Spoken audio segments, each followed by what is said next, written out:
नमस्कार दोस्तों, मैं आपका गाइड ओजांग और आज मैं आपसे बात करने जा रहा हूँ एनसीईआरटी भूगोल को कम से कम समय में कैसे तैयार करें।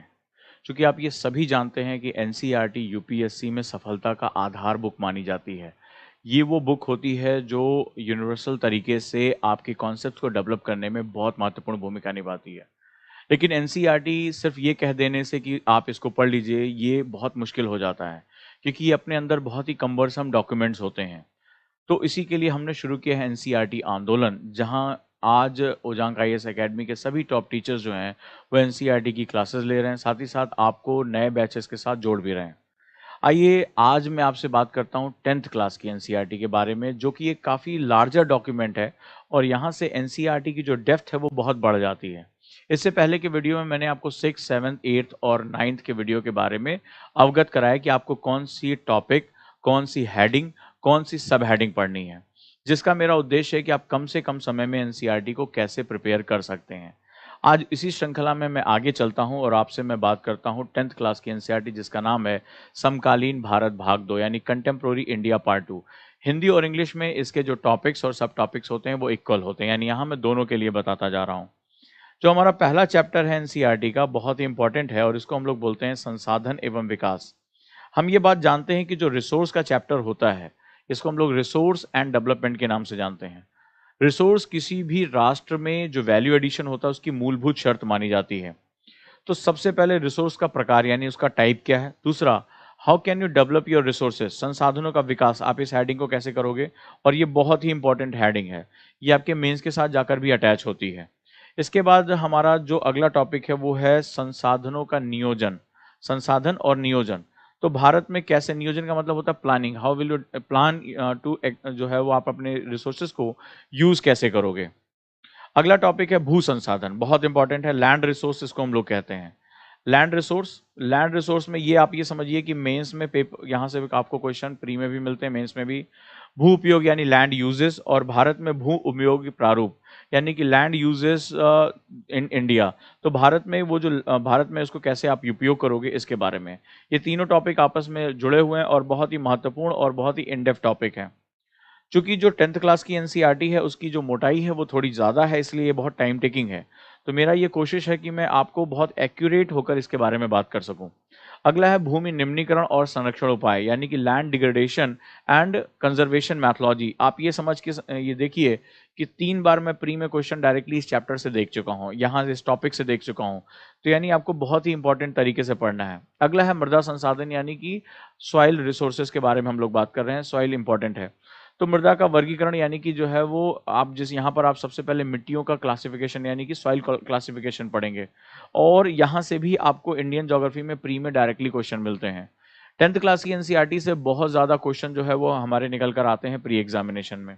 इसमें आपको जलोढ़ मृदा यानी एलुवियल सॉइल, काली मृदा यानी ब्लैक सॉइल, लाल और पीली मृदा यानी कि red soil, laterite soil, laterite मृदा, मरुस्थलीय मृदा यानी कि डेजर्ट सॉइल, और वन मृदा यानी फॉरेस्ट सॉइल, आपको इसके बारे में पढ़ना है। और यूपीएससी ने बहुत ही अच्छे तरीके से इसके बारे में डिस्क्रिप्शन दिया है। तो ये क्या होता है, इसके एग्जाम्पल्स क्या होते हैं, इसके अगर कोई केमिकल कंपोजिशन है उसको आपको पढ़ना है, कहाँ पाया जाता है ये बेसिकली इंडिया की मैपिंग में कहाँ होगा, आपको इस पे सबसे ज़्यादा फोकस करके रखना है। तो डायरेक्टली आपको यहाँ से क्वेश्चन मिल जाएगा। और मृदा अपरदन एवं संरक्षण यानी कि सॉइल डिग्रेडेशन एंड कंजर्वेशन, इसके बारे में आपको पढ़ना है। तो फर्स्ट चैप्टर आपका बहुत लंबा चैप्टर है और मैंने यहाँ पर आपको बता दिया कि हमें कौन कौन से टाइप उसके जो है कवर करके रखने हैं। सेकेंड चैप्टर है वन्य एवं वन्यजीव संसाधन यानी कि forest and wild life resources. हम इसको पहले भी पढ़ चुके हैं। तो अब जो यहाँ से नोट्स आपके निकलेंगे वो बेसिकली पहले के चैप्टर में जो हमने 6, 7, 8 में हमने पढ़ा, हमें वहाँ पर जाकर इसको ऐड ऑन कर देना है। कोई नया इसमें टॉपिक हमें नहीं लेना है, क्योंकि आप बार बार रिपीट करके जब अपने नोट्स बनाओगे तो आपका नोट्स बहुत लेंदी हो जाएगा और मैं चाहता हूँ आपका टाइम बहुत कम यूज़ हो और आप कम टाइम में बहुत इसके जो है मास्टर बन जाए। अगला है भारत में वनस्पति जात और प्राणी जात। तो जो इंडिया में हमारा जो वेजिटेशन है, फ्लोरा और फौना, हमें दोनों की स्टडी करनी है। हमें उनकी श्रेणी यानी कैटेगरीज पढ़नी, केवल यही एक पॉइंट नया है, बाकी इसमें कुछ नया नहीं, इसलिए मैंने इसको सिर्फ एक सब हेडिंग के अंदर रख दिया है। इससे ज़्यादा इसमें जो आप पढ़ोगे वो सिर्फ कहानियाँ हैं और आपको इसमें बहुत ज़्यादा टाइम नहीं लगाना है। नेक्स्ट वन, भारत में वन और वन्य जीव का संरक्षण यानी कि अब ये जो टॉपिक है ये आप नया हेड ऑन करेंगे, conservation of forest and wild life in India. तो उसके क्या प्रकार हैं और उसका कहाँ-कहाँ वितरण है, यानी टाइप्स एंड डिस्ट्रीब्यूशन आपको पढ़ना है, इसको आप नोट्स के साथ ऐड ऑन कर दोगे। फिर जो है समुदाय एवं वन संरक्षण यानी कम्युनिटी एंड फॉरेस्ट कंजर्वेशन, ये इंपॉर्टेंट टॉपिक है। भारत में तमाम ऐसे डिफरेंट कम्युनिटीज़ हैं जो फॉरेस्ट को प्रिजर्व करने के लिए बहुत मेहनत करती हैं उनके इनबिल्ट सेगमेंट्स में। जैसे बिश्नोई समाज है, तो एग्जाम्पल दिया हुआ है, आप इसको यहाँ पर एग्जाम्पल में यूज़ कर सकते हैं। अगला है बहुत इंपॉर्टेंट टॉपिक और एक नया टॉपिक आपके सामने इंट्रोड्यूस होगा जो कि प्री और मेंस दोनों के लिए बहुत इंपॉर्टेंट, इसको हम लोग वाटर रिसोर्स यानी जल संसाधन कहते हैं। तो जल संसाधन वाटर हमारे लिए बहुत इंपॉर्टेंट है। तो बहुउद्देशीय नदी परियोजनाएं जो आपका multipurpose river projects, hydro projects हैं और समन्वित जल संसाधन प्रबंधन यानी इंटीग्रेटेड वाटर मैनेजमेंट सिस्टम जो है वो हमारे लिए बहुत महत्वपूर्ण है। इसको आप एक हल्की सी नज़र डालेंगे, हालांकि आपको इसको आगे चलकर हमें और ज़्यादा इंपॉर्टेंट तरीके से पढ़ता। और वर्षा जल संग्रहण, ये जानकारी हमारे लिए इंपॉर्टेंट है इन्वायरमेंट के लिए, ये पर्पस हम पढ़ेंगे, यानी कि रेन वाटर जो है वो आप कैसे उसको भंडारण करते हैं, रेन वाटर आप रिजर्वायर कैसे आप बनाते हैं। तो ये छोटा सा टॉपिक है, ज़्यादा इसमें टाइम नहीं लगेगा।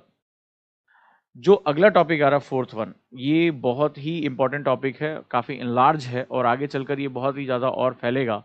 एग्रीकल्चर, कृषि।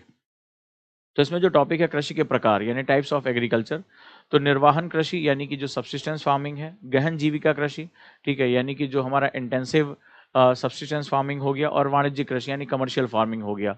ये हमारे लिए बहुत इंपॉर्टेंट टॉपिक्स हैं जिसको हमें कवर करके चलना है। इसके बाद शस्य प्रारूप यानी कि जो हमें क्रॉपिंग पैटर्न्स ये पढ़ना है। अगर आपका ज्योग्राफी ऑप्शनल है तो ये चैप्टर आपके लिए और महत्वपूर्ण हो जाता है, और आगे चलकर आप देखेंगे यहाँ से बहुत सी चीज़ें जो है वो इनपुट हमें देती हैं। इसके बाद हमारा अगला है मुख्य फसलें, भारत में कौन-कौन सी फसलें पाई जाती हैं। तो रबी, खरीफ, ज़ायद जो हमारा डिवीज़न है वो हमें हमारे लिए इंपॉर्टेंट है। 2 साल 3 साल पहले आपने देखा प्री में डायरेक्टली क्वेश्चन यहाँ से आया था। तो ये इस चैप्टर से भी हमें डायरेक्टली क्वेश्चन एग्जाम में मिल जाते हैं। अगला है अन्य फसलों के बारे में, अखाद्य फसलें यानी जो खाई नहीं जा सकती, चारे के रूप में इस्तेमाल होती हैं अन्य तमाम तरीके से, यानी कि जो नॉन फूड क्रॉप्स हो गई वो हमारे लिए इंपॉर्टेंट है। एक टॉपिक हमारे साथ जुड़ता है प्रौद्योगिकी और संस्थागत सुधार यानी कि टेक्नोलॉजी एंड जो हमारा मैनेजमेंट सिस्टम उसमें हम कैसे प्रिजर्वेशन, उसमें हम कैसे इंप्रूवमेंट कर सकते हैं, ये हमारा एक टॉपिक बन जाता है। एक टॉपिक आता है खाद्य सुरक्षा। आपको पता है कि ज्योग्राफी ऑप्शन में सीधे एक टॉपिक है फूड सिक्योरिटी। वैश्वीकरण का कृषि पर प्रभाव, ये that's one of the most important topic, यानी कि effect of globalisation on Indian agriculture. बहुत कंट्रोवर्शियल टॉपिक है, बहुत इंपॉर्टेंट टॉपिक है, और आगे चलकर आप करंट अफेयर्स को अगर पढ़ना चाहते हैं तो यहाँ से ये टॉपिक आपको बहुत हेल्प करेगा। सो ये हेडिंग्स आपको कवर करनी है, रिमेनिंग आपको कोई पार्ट आपको इसके साथ नहीं कवर करना है।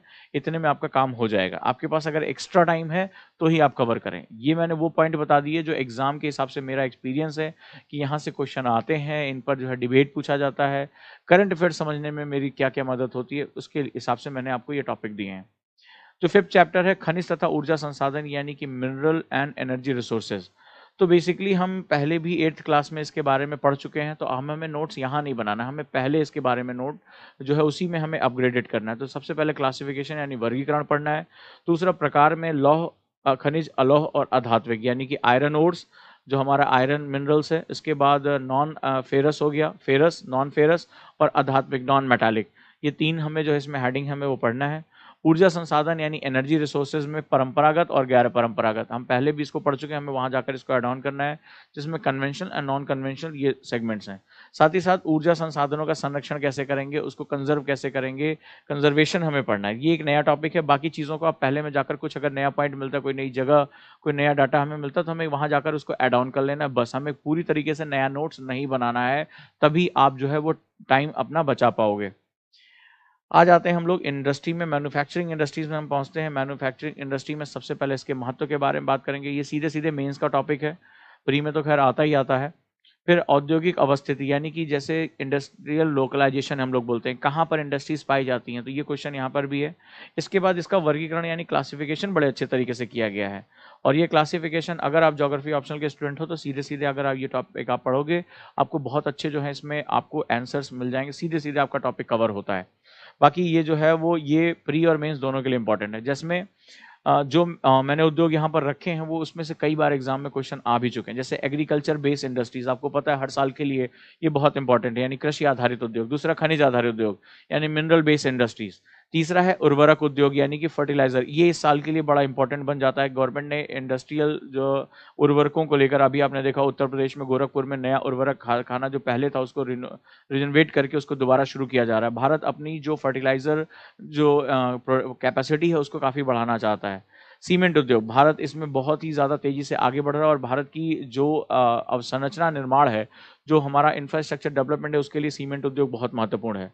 इसके बाद मोटर उद्योग भारत जो है इसके माध्यम में रोज़गार बहुत बड़ी मात्रा में पैदा कर रहा था। कोविड-19 से पहले ये भारत का सबसे सिरमौर उद्योग जो है बन चुका था, यानी हमारा जो automobile industry. And the last one सूचना प्रौद्योगिकी एवं इलेक्ट्रॉनिक उद्योग यानी information technology and electronic industries. Right, तो ये हमारे बेसिक इंडस्ट्रीज़ हैं जो इसमें हमें जो है वो बड़ा इंपॉर्टेंट हो जाता है। अब उद्योग होंगे तो प्रदूषण होगा और पर्यावरण का निम्नीकरण होगा, तो ये टॉपिक हमारे लिए बहुत इंपॉर्टेंट है। हालाँकि यहाँ से सिर्फ आप इसका बेस लेंगे कि जो इंडस्ट्रियल पॉल्यूशन होता है वो क्या होता है और डिग्रेडेशन ऑफ एनवायरनमेंट हमारा क्या होता है। बेसिकली इसी को बेस बनाकर जब आपकी अंडरस्टैंडिंग हो जाएगी तो इसमें आप एक जगह छोड़ देंगे नोट्स में। हर साल जो है वो इसकी रिपोर्ट्स आती हैं, उन रिपोर्ट्स को आपको इसी के साथ ऐड ऑन कर देना है ताकि आपका जो नोट्स हैं वो समसामयिक और कंटेम्प्रेरी हो जाए। मोर देन इनफ है आपकी तैयारी के लिए। जो मेंस के भी क्वेश्चन आते हैं इन्हीं रिपोर्ट्स को बेस बना के लिखना है। यानी आपको क्या करना है, एक पेज आपको उसके लिए छोड़ देना है रिपोर्ट्स को जो है वो अपडेट करने के लिए। नेक्स्ट है 7th क्लास, राष्ट्रीय अर्थव्यवस्था की जीवन रेखाएँ। तो हमारा मतलब होता है कि जो हमारी लाइफ़लाइन ऑफ नेशनल इकोनॉमी होती है। तो बेसिकली बहुत इंपॉर्टेंट है, इसको आप परिवहन को यानी ट्रांसपोर्टेशन को मोस्ट इंपॉर्टेंट मान के चलिए। इसमें आपको स्थल परिवहन यानी लैंड में जो हमारा रोड्स स्पेशली जो होता है वो हो गया। रेलवे परिवहन यानी कि जो है रेलवेज ट्रांसपोर्टेशन, पाइपलाइंस एक इंपॉर्टेंट परिवहन है। और जल परिवहन यानी वाटरवेज और वायु परिवहन यानी एयरवेज, ये हमारे लिए सबसे इंपॉर्टेंट सेगमेंट है। इसके बाद संचार सेवाएं, कम्युनिकेशन, ये बहुत छोटा पार्ट दिया है, इसको आप स्किप भी कर सकते हैं। अंतर्राष्ट्रीय व्यापार यानी जो है वो इंटरनेशनली जो हमारा ट्रेड है उसके बारे में हमें बात करना है, राइट। इंटरनेशनल ट्रेड, और उसमें भी हमारा एक पॉइंट है पर्यटन। पर्यटन को हमें आगे चलकर और महत्वपूर्ण तरीके से समझना है, बट ये बहुत छोटा टॉपिक है। इसमें जो फर्स्ट पार्ट है इसी पर आपको सबसे ज़्यादा इम्फेसिस करके चलना है। तो दोस्तों ये जो है वो एक टाइम कंज्यूमिंग सेगमेंट होता है। मैंने कोशिश की है कि मैंने आपके जो पॉइंट्स हैं उनको काफ़ी छोटा कर दिया जिसके माध्यम से आप बहुत कम समय में इसको प्रिपेयर कर सकते हैं। नोट्स भी आप देख रहे होंगे कई टॉपिक हमारे रिपीट हो रहे हैं, तो नोट्स हमारा स्टूडेंट क्या करता है, कई बार बार-बार उनके नोट्स बनाता है। चलो आज 7th क्लास का बना लें, आज 8th क्लास का। यहाँ मैंने आपको बताया कि जो टॉपिक रिपीट हो रहे हैं उनको पहले के साथ जाकर उसको आप अटैच कर दो और अटैच करके जो है वो ये देख लो कि मुझे नोट्स कितने शॉर्टर फॉर्म में बनाने हैं। मुझे जो पढ़ना है वो बिटवीन द लाइन यानी उसकी इन डेप्थ जो है वो एनालिसिस करनी है।